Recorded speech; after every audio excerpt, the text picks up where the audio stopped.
Surprising incident happened.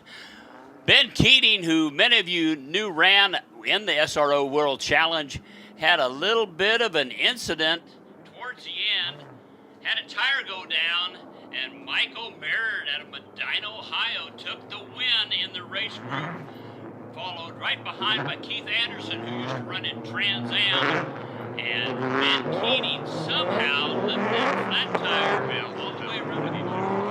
Switch headsets, please.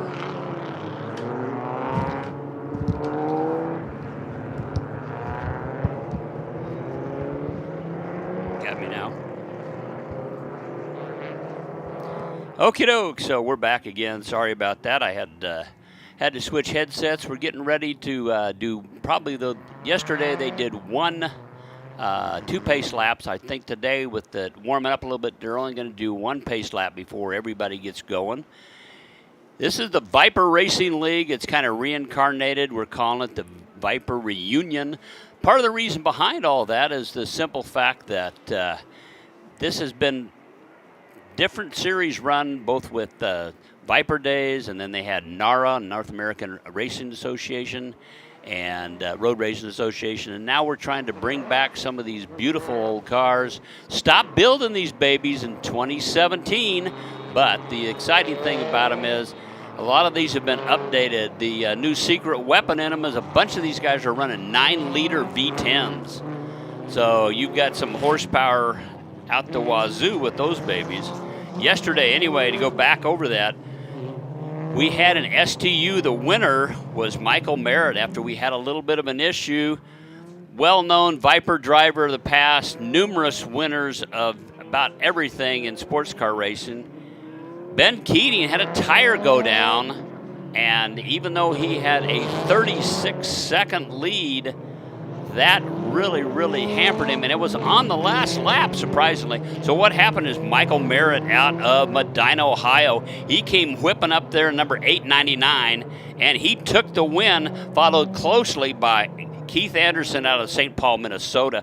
The interesting thing about those guys is on their fastest laps, they were 12 thousandths of a second apart. So very close competition. Ben Keating, unfortunately, running in the number 04, I just blanked out, AMG that is sponsored by CrowdStrike, had an issue, so he was not able to finish that race, and he's not going to be running today, which is sad.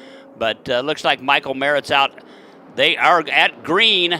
Merritt's out. Right behind him, Keith Anderson, and I believe the third car, that might be David Moore. We'll be trying to keep you updated. Looks like the fourth car in line there, that happens to be Mike Kirsch. I know a lot of you folks think that's Bob Woodhouse's car. It is his car, but he is not driving this. He's participating today in the time trial group. So Michael Kirsch, who happens to be Bob's neighbor, he's been out there running that. Boy, they're hammering over the curbs. Those curbs are not even in the way. All the first four cars said that's a launching pad. We're going to get off and help rotate the car down this track. Taking the shortest line, and it's staying pretty tight. Remember, Keith Anderson was only about 12 thousandths behind Mike Merritt yesterday, so rock and roll. And I was right, that number 49X, that is David Moore. Now, he's in a different class. He's actually leading ST1 right now, so that's really keeping things going. We see Mike Kirsch, he's in the 4th spot, number 13. He's an STU, though, so he's got to get back up there, see if he can grab another trophy spot. He actually is in that trophy spot at the present time, but I'm sure he'd like to get ahead of David Moore in that beautiful comp coupe. Right now, we'll be getting a little farther back. We're seeing some of the cars getting bunched up, so there's plenty of action on the track all the way around. Looking like we're seeing a couple cars go to the inside, looks like Tarico, number 26, was trying to sneak on the other side of maybe Ian Sims.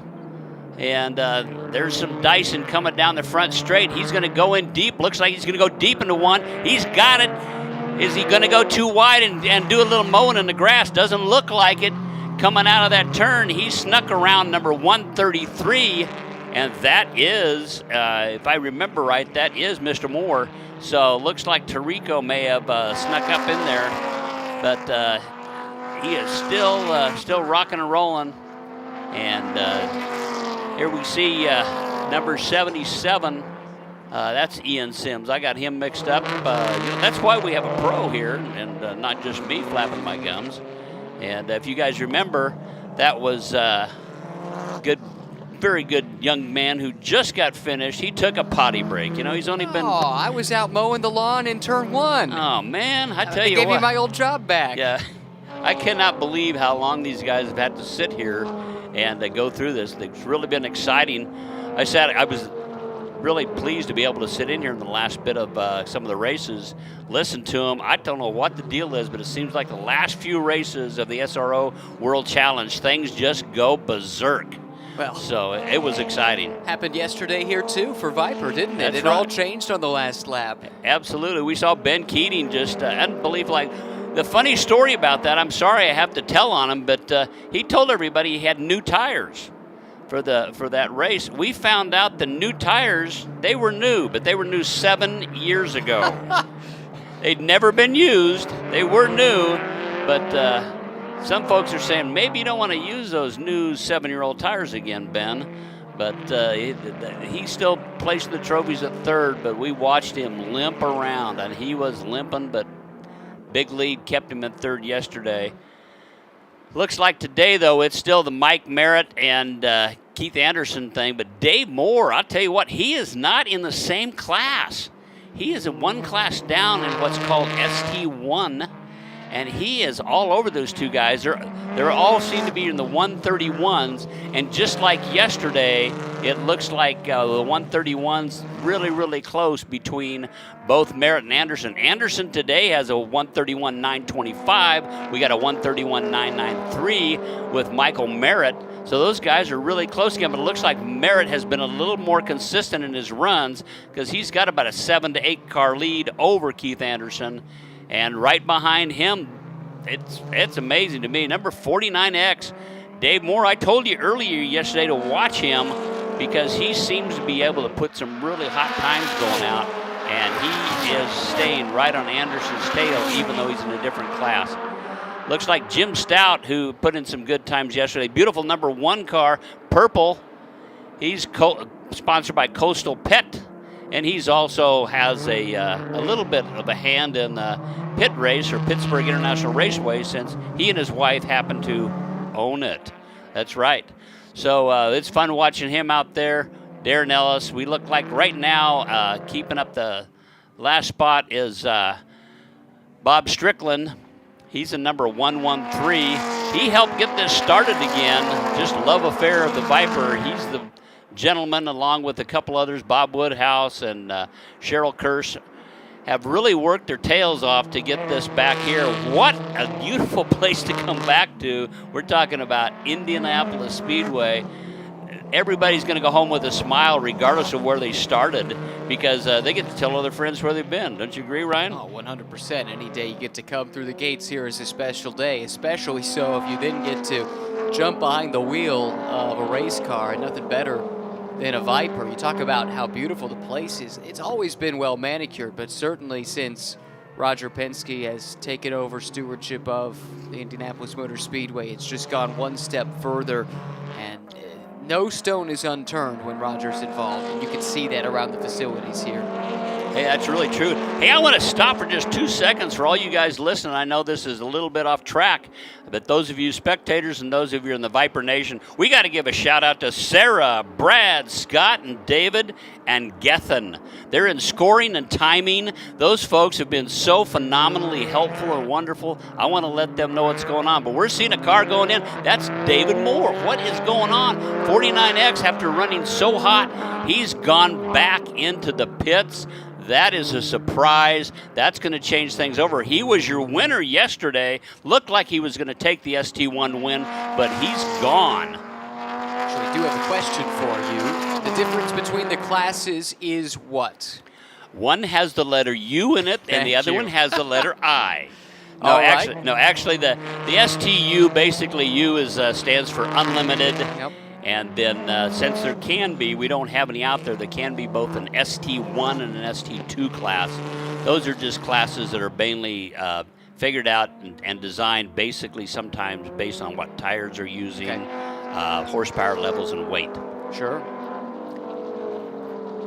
And then Mike Kirsch, right now, he's going to be in third in STU, so that was a nice little move for him with Moore gone. Unfortunately, Moore was really rocking and rolling, had some killer times, and in fact, he had a 1:31.8, and that is, he's only 4 thousandths off Merritt's fastest time. 4 thousandths in a car that's supposed to be a little slower. Oh, that's a sad story, man. That's hard to hear. Though Matt Tirico, though, is pretty happy because he's now taken over the ST1 lead. And anyway, how did it go? You know, when I guess that's really what you would say, since you had to take a bathroom break after working 8 hours with the SRE World Challenge. So how'd it go? Yeah, how'd it go? That's a good term. The bathroom break? Oh yeah, it was a success. Okay, good. But how did the announcing go too? I guess we want to know both those things. Announcing was great. Anytime you get to work with Calvin Fish and Bob Varsha, you're in good company, and introducing our pit reporter as well. But yeah, definitely a fun day yesterday, culminating with the Indianapolis 8-hour. Started do it with the Viper Challenge race, and then a fun day today too, wrapping up all the SRO championships this season. And here we see Kirsch. This has been the fastest car on the track the last few laps. He's run down Anderson. He has run down Anderson, and I hope all of you recognize the fact that he said all the announcers were fun to work with, but never did you hear my name come up. So, you know, I guess saying, right? I guess you know, this might be the last time I get to hang out with Ryan, but you know what? He still has that second job mowing in turn 1. So that's right. You know, at my age, I can't give up anything. I might jump into that and see what we can do. I'll put in a word. Put in a word. Do that. This is really good fun right now because we do see, it looked like Kirsch just got way too hot in that right before the last turn. It's really dicey and it's tough to pass in certain spots in here. He is falling back after chasing down Anderson. Really solid run. And looks like he's pulling him back a little bit maybe down the straight. That car has got a ton of aero, so he needs to use those big wings. And looks like Mike Merritt now has gotten down. Merritt told me last night, I got to get in the 129s. I think I can do it. Well, he's down to 131.520 now. So not quite there, but he keeps chipping away. And it looks like Mike Kirsch is now back on the tail end of Keith Anderson, the St. Paul, Minnesota driver, who's got a great-looking crew. I mean, the crew is just fantastic looking. I guess that's mainly because his wife, and she is there all the time. She just walks around with her credit card in her hand, waving it in the air, saying, honey, I love you. So, but it's... Tirico is in ST1. He is solidly in first spot there, followed by Reeves. And then we have Ian Sims. He's third in the ST1 class. That's number 77. So look for that car. And look what happened. It looks like Jim Stout didn't like it back there in the back. He's moved up. He's now right now in the 6th position. But when he started off, I believe he was in 8th or 9th, wasn't he, Ryan? Yes, that's right. And he's been turning some really good laps. His last was a 32.1, which compares favorably to everyone other than Merritt. So Stout might be among the quickest on the track at the moment, but mired back in traffic in 6th. Yeah, he was. It was really fun last night. We had a big banquet and everything else, and Stout just got by another car. Yep. So he's moving up. Last night we had a banquet, and one of the cool things was Jim Stout, and he admits he's age 80. He was given the award as the Iron Man because the guy just won't quit. He just keeps that pumping out there, and you can see by how he's moving through the group, he is really got some speed still in that number 1 Comp Coupe. Beautiful car.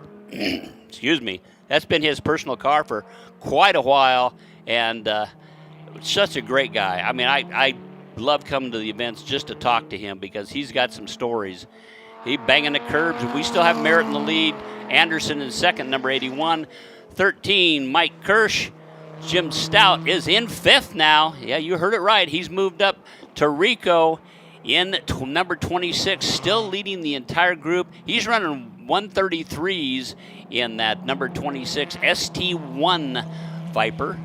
And I've really had the good time doing this with Ryan, because I'll tell you what, you cannot believe the amount of things these guys have to come up with and think about when they're doing it for 8 hours. I only have to talk about these cars for about 30 minutes, and most of you say, well, that's easy for you, Bill. You never shut up. Now, come on, folks. I'm even getting tired. I'm impressed with how the fact he's had talked 8 hours at for the SRO World Challenge. People really say that to you? You Yeah. don't shut up? That doesn't sound very nice. I know, but you know, the problem is they're right. So it's tough on me.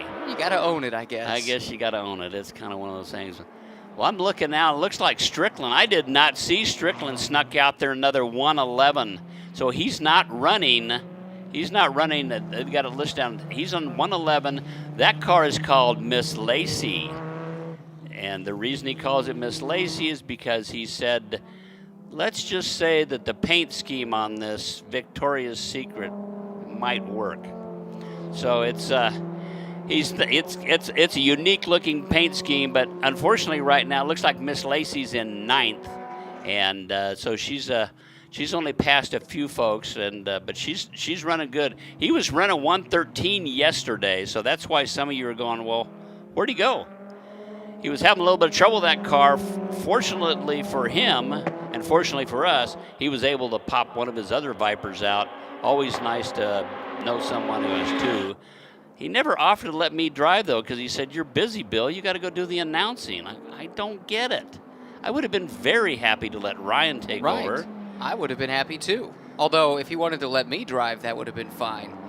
With my luck, I mean, he didn't even give me a slight offer, so he'd probably offer you first. Yeah. Number 899, Michael Merritt out of Medina, Ohio, is just laying down the laps.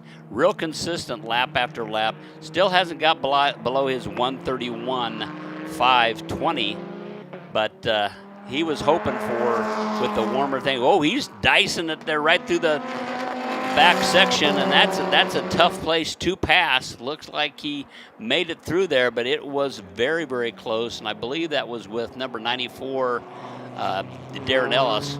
He's got an older GTS, but having a good time out there, just like everybody else. And again, we've got a tight little battle with Keith Anderson and Mike Kirsch. Kirsch is again sneaking up behind him. Now, keep in mind, these two cars are in the same class. Granted, what is Bob Woodhouse's car, number 13, that ran a World Challenge, it's a little bit more aggressive. Yeah, we'll go with that.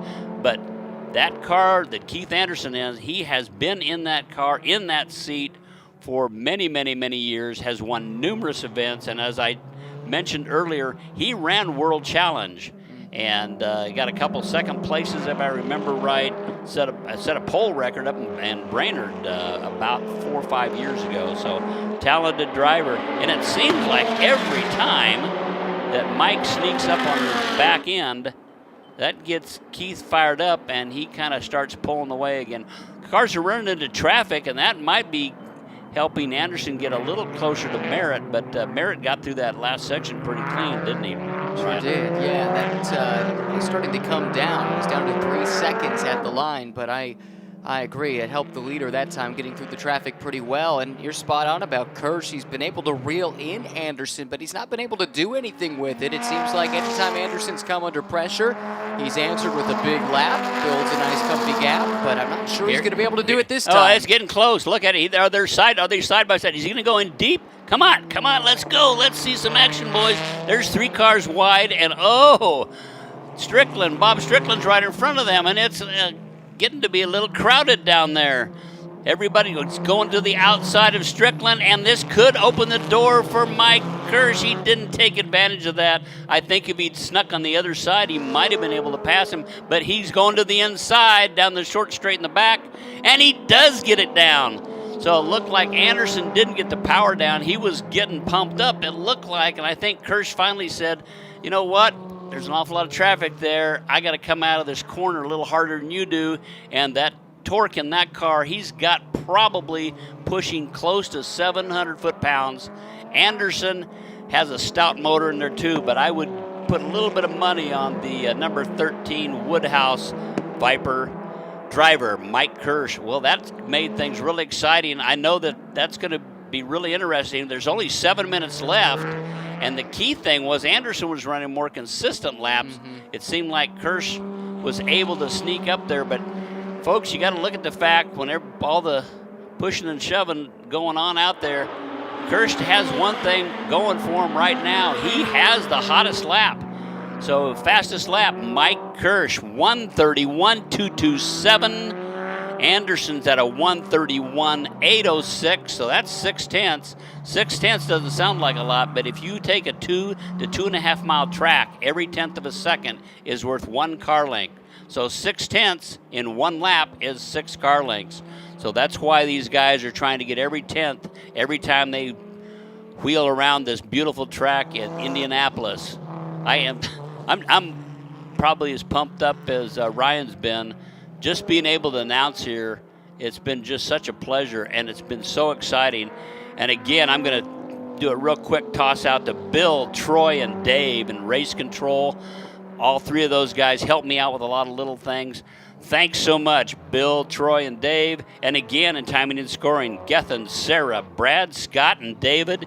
You guys are top-notch, and that's probably why Roger Penske has hired you guys and left you around. I'm telling you, these folks are all highly professional, and even more so, they're extremely, extremely helpful. Looking good. Kirsch is rocking and rolling. Is he going to get a quicker lap? Doesn't look like it. Looks like he's still at 1:31.227. But is he sneaking up a little bit on Merritt? Doesn't look like it. The gap is still staying there. Anderson hasn't given up, though.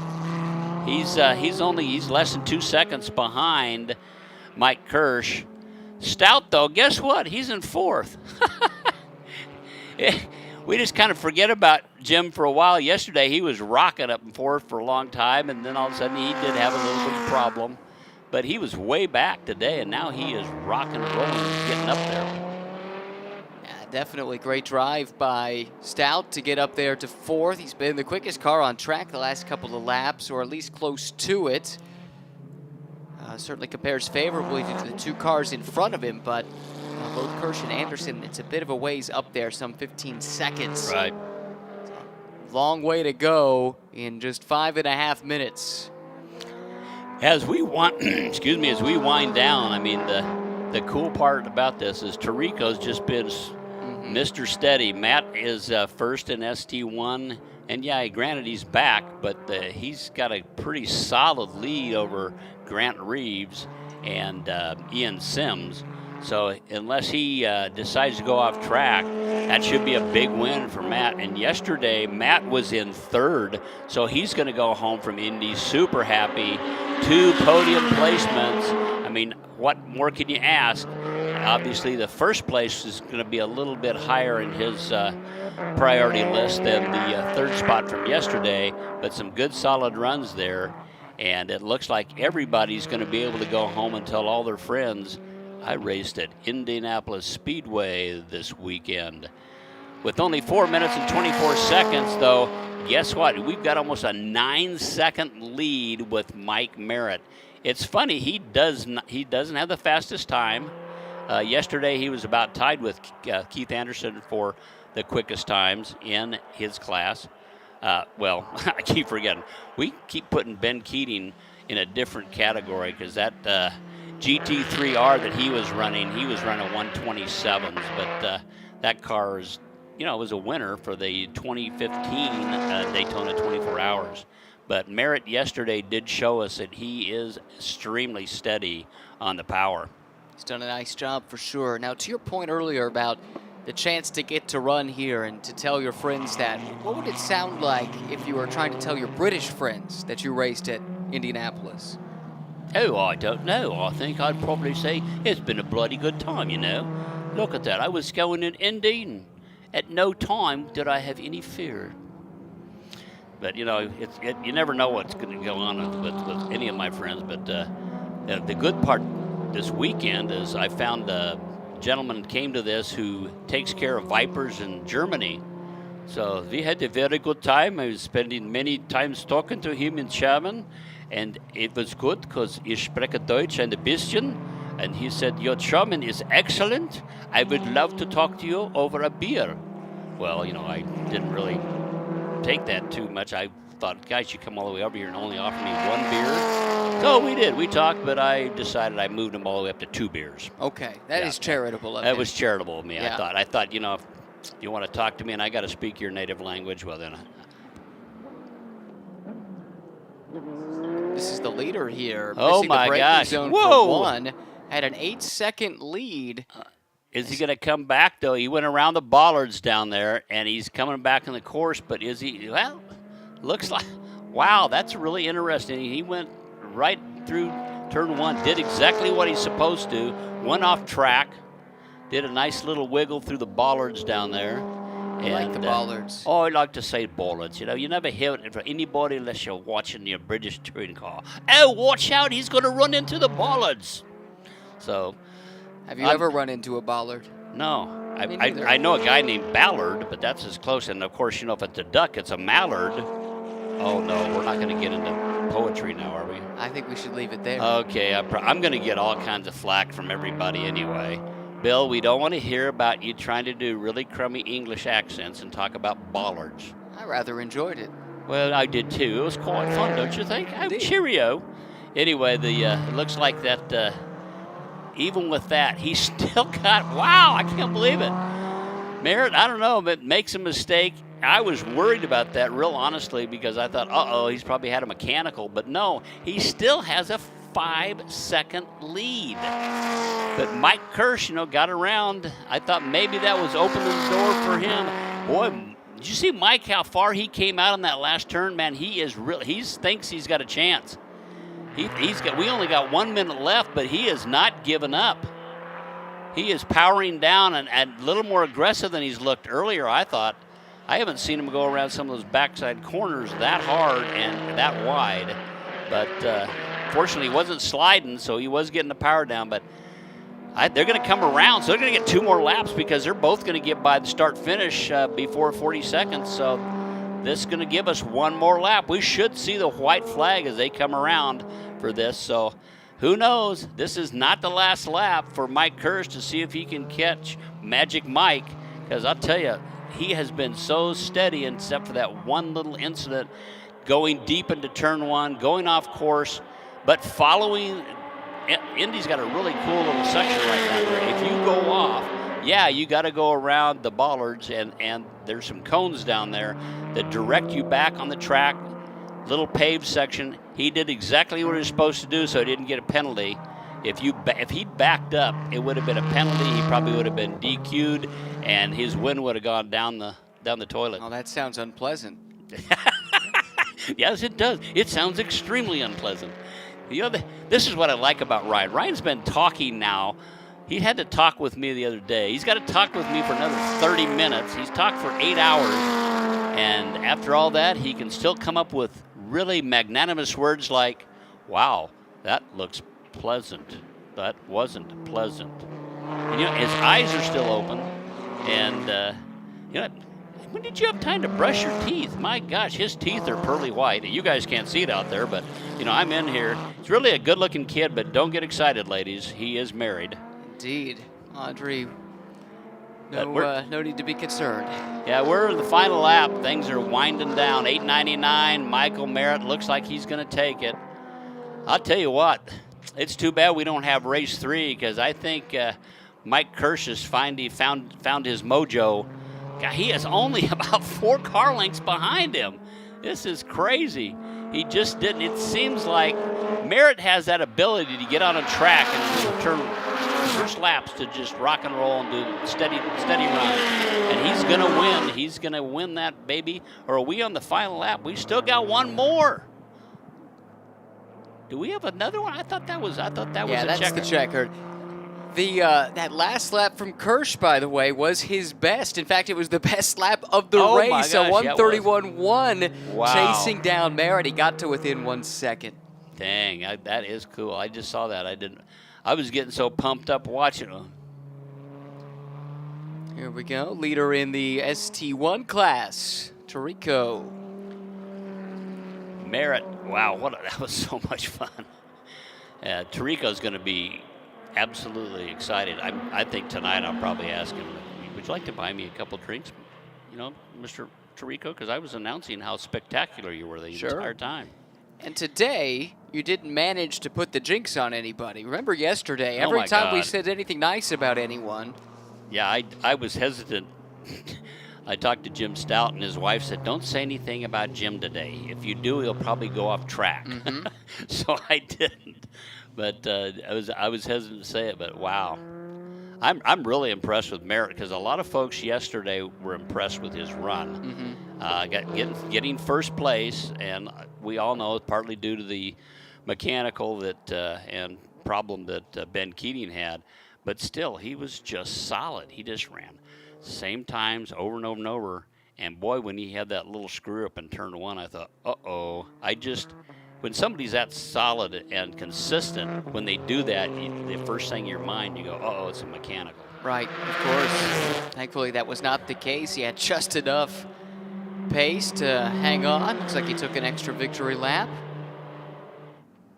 Why not? And coming in, and that was really, really a fun thing to see. So Merritt wins the class in STU. Tirico wins in ST1. Kirsch comes through with a second today. Anderson drops back to third. Reeves yesterday was in second, and Tirico jumps from third back up to first. So there's going to be some happy campers up there. Of course, Moore, who was just screaming in 49X.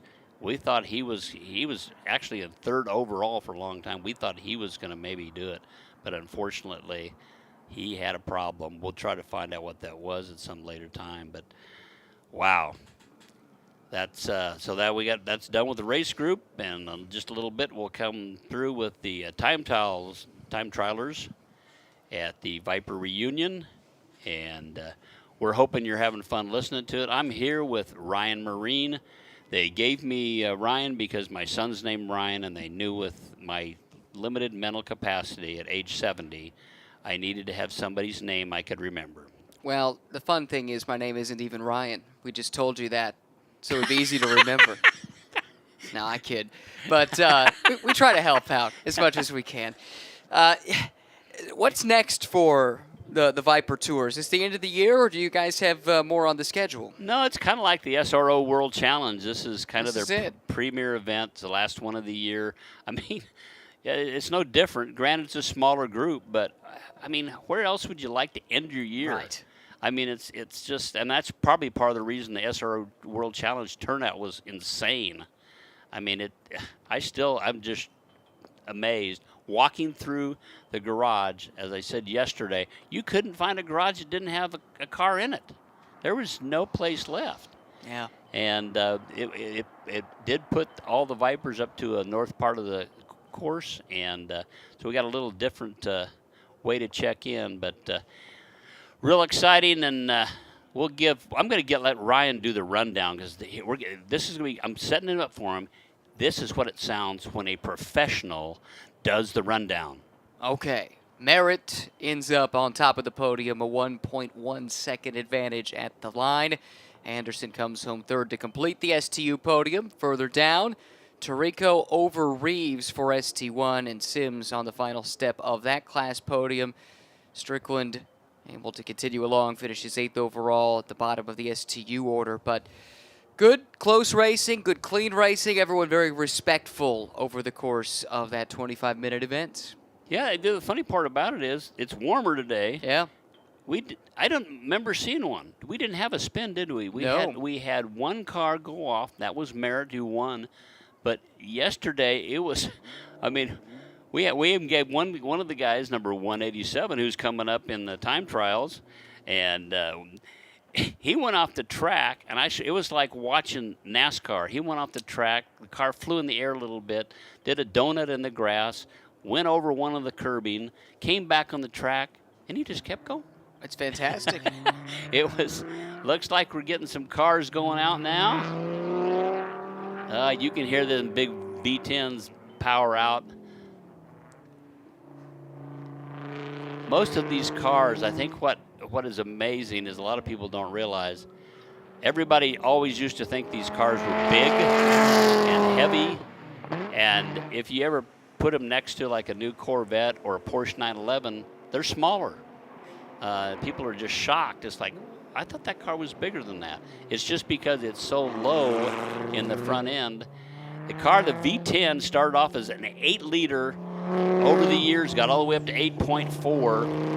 And the 8.4-liter motors had 645 horsepower at the flywheel, 600 foot-pounds of torque. The key thing is in the U.S. and so many people, everybody talks about horsepower. The thing that made the Viper such a sleeper is that twisting power, that power to come out of the corners. 600 foot-pounds of torque is insane. It's naturally aspirated. And immediately people say, well, yeah, but some of the cars now have 700-800 horsepower. Most of them have superchargers. And the key thing is this car hadn't been built since 2017. Sure. So a lot of power, a lot of torque. I mean, most of us just call it the torque monster. We don't worry about as much the horsepower as much as the torque, because the torque is that twisting power is what launches you out of those corners really, really strong. Well, it takes a pretty patient foot, right, to manage all that power, trying to put it to the ground without spinning the tires. Boy, are you right? Yeah. We have so many folks when they first got the car. It was interesting to listen to them. They said, well, I don't know why I spun out. And I said, what gear are you in? Well, I was in first. And every time they do it, they tell you about what never happened to my other car. And you kind of wanted to go, well, your other car had 300 foot-pounds of torque. Right. Not 600 plus. So it really helps you. For those that like to drive with the rear end, and those of you who know what I'm talking about, I don't need to expound on that.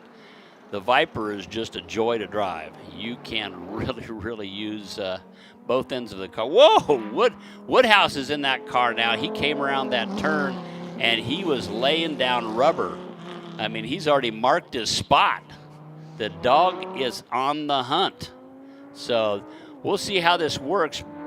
Bob Woodhouse is now on number 13 and is mentioned numerous times, and I have an excuse. I worked for the guy for about 8 years. So oh God, he's getting loose again. This is the old Bob Woodhouse we all knew and loved. At no time would he not look spectacular. But let's hope he's getting those tires warmed up and he doesn't do too much slideways. Anyway, I worked for him for about 8 years, but we met because we both were racing. So it's been a joy to work for him, and after that I worked for his partner, but I finally stopped working at Woodhouse and the Woodhouse Auto family in 2020. We've kept our friendship. It's still, a lot of it's based on love of the track and love of this car.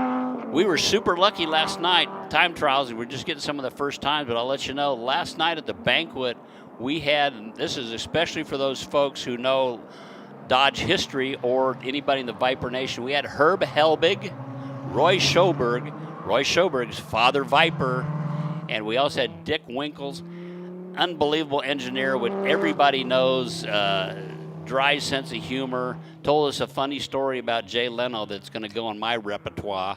And, of course, we did have John Donato, too, who worked on the steering and everything else back. Original Viper team members. You got to remember, this car started really back in the late 80s. Mm-hmm. And the first car was built, came out in 92. But we had those gentlemen last night at the banquet. Wow, was that cool. Woodhouse is out there. He's got a 131.219. He promised me he'd get a 130 or 129. I'm going to hold him to it. So he's got the quickest time right now. But heck, I think that's almost exactly the same time as Mike Kirsch ran that car. Yeah, I think you're right. It's very close if it's not. I'm almost positive that Kirsch ran a 131.2 also, but I don't remember. Oh, there it is. There it is. 130.296. He's only about 0.3 away from that magic 129. I told him he was going to be, I would be very disappointed in my old boss if he didn't get down there. And I'm not sure what he's doing, though. He really slowed down after he got around turn 1 there. He's a kind of a wry old cat. Sometimes he kind of cools the car down a little bit and then starts again. Reeves, who had some good times yesterday, was in second for a while with a 135.0. Ellsworth, this is a great story. Ellsworth out there, there's two brothers, Robert and Raymond. Raymond, no, I take that back. Robert won the class, TT1 class yesterday. He came in, TT2 class, my apologies. He came in and told everybody, I can't take this trophy. He was the winner. He said, somehow I'm misclassed.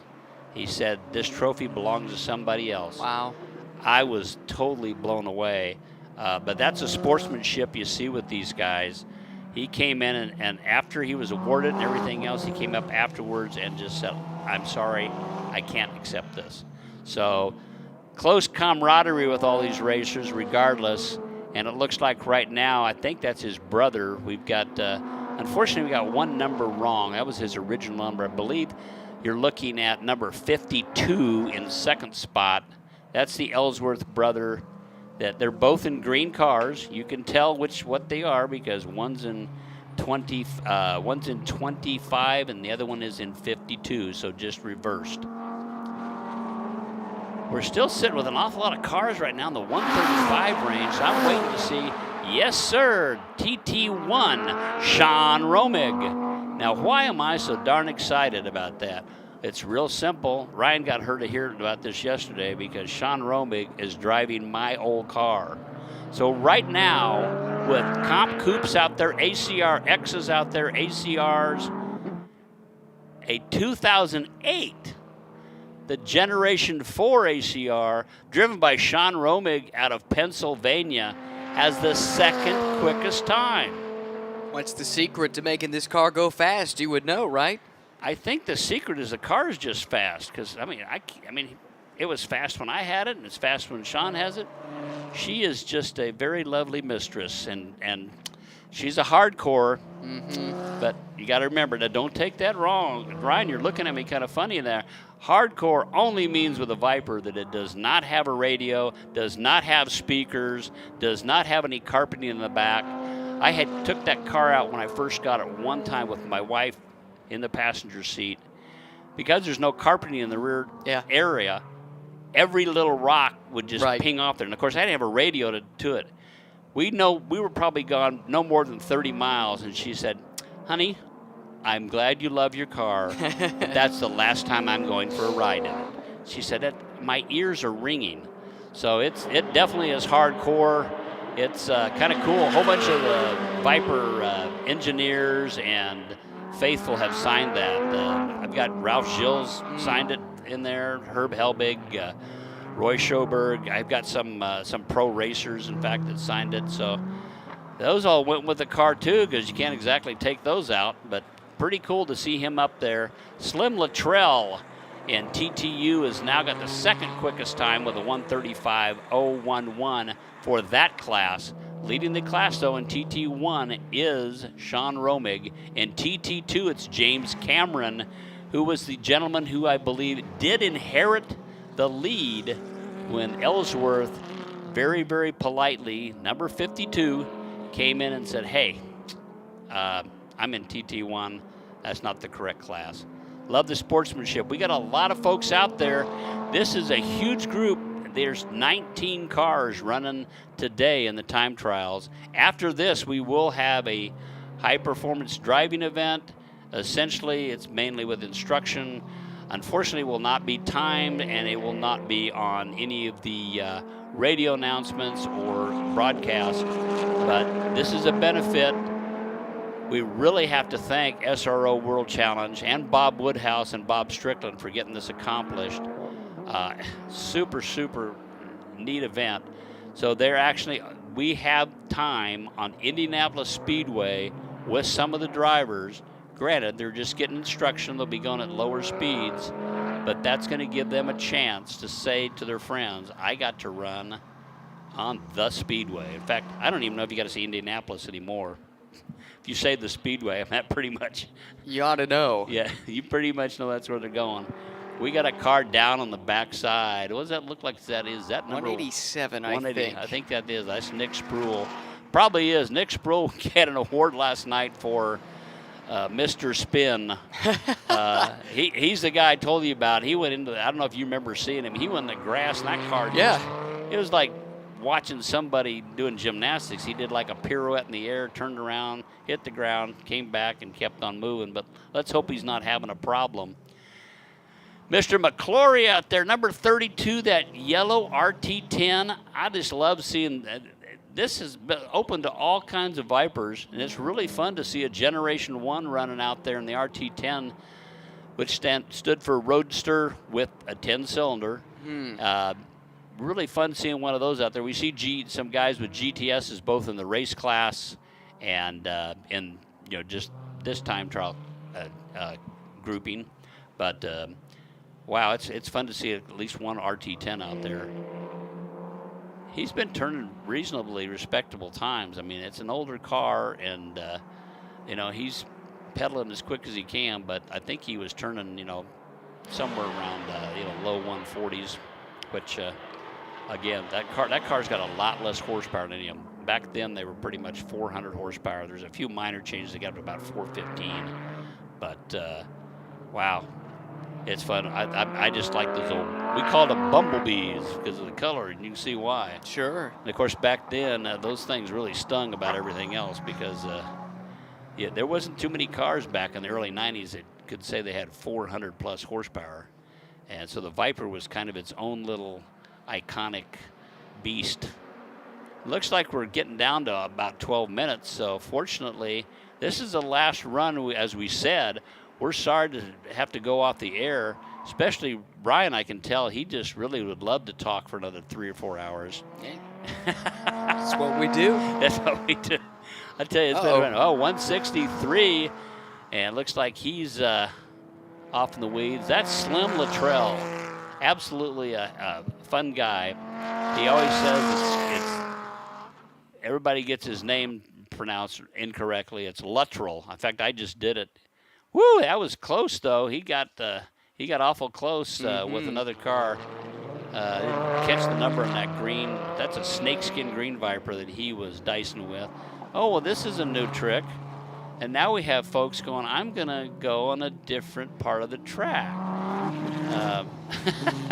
There's two options here for the Turn 7. The one we saw the White Viper take, that's the more high-speed option at Turn 7. Not the one that's being utilized this weekend. Yeah, I was going to say, that's really fun. Okay, you took the wrong line. That's Cameron, by the way. Yep. That's. I was just sitting there laughing because I'm going, okay, you're trying to pass the guy. This is time trials. So instead of waiting until they got a loop, I'm going to just take the inside of a corner that's not even really part of the track with the configuration we're using. Neither one of them went through there very quick, so I'm sure it didn't help any of them at all. Well, it looks like Romig is still there, and Romig's got close. That's a TT1 car, that Venom Red Hardcore, number 71. He's running the same times as he ran yesterday. He's down to a 133. Woodhouse has pulled off the track, so I don't think he's going to make it into the 129s. He's got a 130.296. We're seeing the green flag still up there, and the time is winding down. I doubt that Woodhouse will come back out there. They were having a few little problems. I chatted with them. They thought they had them all hooked up, but the fact that this is the last run of the weekend and the last time that Bob can get out there and have fun, I'm thinking that they may have had a little mechanical for him to pull in after just those few laps. But he is your leader right now in TTU with Sean Robig, the leader in TT1. Again, still it looks like Cameron, Jim Cameron in number 181. 181, Jim Cameron is still the leader in TT2. So we're not seeing a whole lot of changes for the top spot, but it's looking pretty well. And today, I do believe number 33 out there. Yesterday, and here comes Sean, and whoa, he had a good run on that car, and it looked like Jeremy Walker. He had a great run on Jeremy, and Jeremy really wasn't looking in his mirrors, and at the last minute he went, where did he come from? Not doing what we like to see. He pulled way over, but he didn't keep his line. But he was not aware of the speed that Sean Romig had coming up on him. and Sean was on a tear. Unfortunately, that won't help him on that hot lap. No. And we didn't see any carnage, so that's the good thing. That is very good news. Heads up driving by Romig to assess that situation. But yeah, real bummer, because I think we might have had something building there. Romig's first sector was his personal best, and he was right there in sector 2 as well.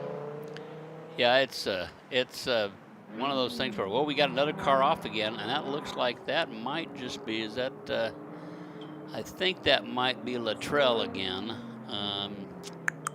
Can't tell for sure because they just showed us the back side of it, but they don't have a yellow out yet, so I guess everybody's gonna take a second to see. Here comes Mike Earlywine. Earlywine had a really good time yesterday. He's in the number 24, doing a good job. It's amazing to me. Some of these guys are out here with brand new rubber. I mean, they've got brand new Pirelli or Michelin slicks, and then some of the guys are out here in 2-year-old tires. Right. And or 7. Yeah, Ben Keating. Yeah, they're Ben Keating. Yeah, Ben will come out next year. I got a set of tires from the last century. Right. I'm going to see how fast I can go. Yeah, these are the solid rubber ones. You don't even have to put air in them. Yeah, no air. Forget nitrogen. Forget air.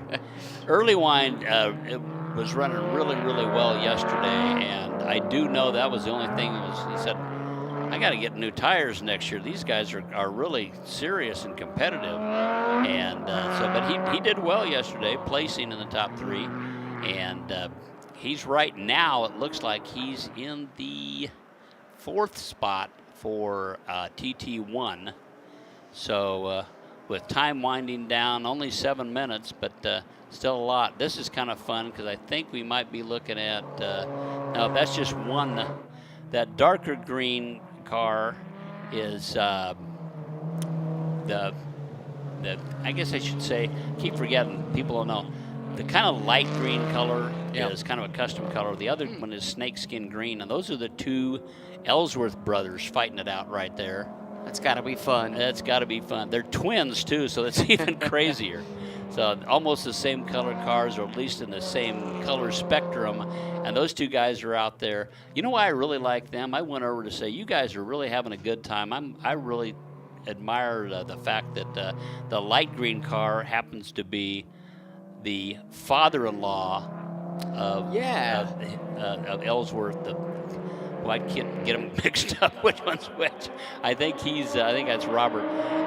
His father-in-law loaned him his car because his car had some mechanicals. So family affair, no question. And they're having out there. Well, it looks like they've kind of fallen back a little bit, but that snakeskin green car, he's rocking and rolling. It looks like his brother's coming in, actually. He's pulled over the end, so he's probably going to be done to the day because we really don't want these cars coming back out. Number 33, though, as I was going to say, that's Courtney Manuel. Yesterday, we had it listed as Courtney Manuel, but her dad was driving. So we've been teasing Scott the whole time. I said, Scott, I'm pretty sure I announced it with you. And he goes, yeah, you called me Scott Maxwell. And I went, oh my gosh, I did, didn't I? Okay. Well, at least I didn't call you Courtney. There's worse people to be confused with, too. Scott Maxwell, a very good GT racing driver in his own right, Canadian. Good point, man. I'm going to start calling him Scott Maxwell from now on. I'd take that and run with it if I was him. He can tell people he's Scott Maxwell. Yeah. They'll be intimidated. But Courtney is out there today. She did not run yesterday, but she could see her dad, Scott. It's again family affair. Her dad was so excited to get on the speedway. I mean, he was just chomping the bit. She goes, why don't you go first? I'll go the next day. I mean, I'm going, wow, what a cool situation. They both knew they were going to run, but she could tell that Dad was just chomping at the bit to get out here, and I can't blame him. I mean, it's the only hard thing for me is that I don't get to get out there. But what the heck? I may be instructing with some of these HPDE drivers, so I'm just hoping that they tell me, yeah, Bill, we need you. I got my helmet, got my suit, got everything else. And get you out on the track. I'm certified. Well, yes, I'm certified as an instructor. I know a bunch of you out there going, oh, Bill, you definitely are certified.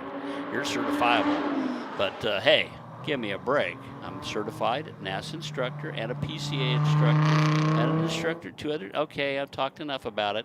You can shut up now, Bill. Okay, I will. Thank you very much. It's so much fun to talk to myself. We got 4 minutes left, Ryan. Why can't you get out and run again? Well, we're actually done with the event now. So well, I don't necessarily mean right now, but just in theory. We need to get you mic'd up in the car. Oh, that would have been a blast. Yeah. We'll have to think about that next time. That would be really, I can see really the fun. wheels turning now. The wheels, not just the wheels turning, everything's turning. I'm sitting there, but that'd be really fun for people to listen to me go, okay, I'm shifting now. Okay, I'm braking now. Okay, I'm turning now. That would be exciting, wouldn't it? Well, I don't think that's the language you would use. I suspect it would be far more colorful. Oh, you want me to talk in German? Always. Okay, that's good. I am now turning on, here comes the brake, and I am stopping. So anyway, we got 3 minutes left, folks. This has been a lot of fun for me. I was really lucky. I got to work with Ryan Marine. I also got to work with another gentleman you probably heard with the telecast and broadcast by the name of DJ Clark. Yeah. And I don't want to forget my new friend Joe Peak. He and I were sporting some really cool-looking hats. Yes, I noticed he had the hat earlier in the weekend, and now you've got the hat. You guys are in the hat club. We're in the hat club. You know, I think he has a little bit more hair than I do, but I kind of do I'm not sure. Well, he's at least younger than me by quite a bit. We'll go that route. But Woodhouse, again, 2 minutes left. Woodhouse, of course, not going back out there. He still has the lead. Romig still has the lead in TT1. Ellsworth, number 52, shows number 9 on the screen, but he's actually number 52, has a 134.3. Slim Luttrell with a 135. And as we go down, it looks like down in TT2, second spot is Jeremy Walker. He trophied yesterday also, the 138. I was really hoping we'd see a 29. Woodhouse was close. I'm actually pretty surprised we didn't see that. Mm-hmm. You don't know. The funny part about it is everybody talks about, well, yeah, but the track's warm today, and the track's got sun on it, and the track's heating up. The other thing that a lot of folks don't know or don't realize is one thing that track does after a lot of tons and tons and tons of driving is it's got so many marbles and what we call clag and everything else. The English always said, oh, look, there's clag everywhere. Oh, he's running through the clag right toward the bollards. Okay, God, everybody's going to go, God, I hope he doesn't do any more of those crummy accents. What other ones can you do? Well, I can't. Some of them I can't do anymore because they might be considered politically incorrect. Oh, I can't imagine. I wanted to just do the ones like DJ Clark out there because he's a guy about your size and everything else. He does that, and then the next thing he goes, and now it's time. It's amazing for all those racers to come out and get ready. And I don't do it near as good as he does, but it's good. You kind of get the impression. You might have a new shtick. And the guy, shtick? Shtick. Well, don't tell me you got a shtick. Anyway, if we got 52 seconds left, and yeah, it's fun watching these guys, but been a pleasure working with all 3 of them, and they've been extremely courteous for me, shown me how to work all the little buttons, and when I pushed the wrong one, they reached over and helped me out. Cool thing is, I mean, you can see the professionalism all of them have, and along with Jim Stout, these guys are Ironmen. Unbelievable. Sitting here, finding things to say, trying to get creative, trying to keep you guys excited, let you know what's going on for all the time. Really been fun. I hope I get to another SRO World Challenge race. Maybe can jump in every once in a while. Maybe actually help them sometime in the future. You never know. Hey, you got to have dreams. You got to have dreams, folks. 5 seconds left. Looks like we're not going to have any real changes in the finish.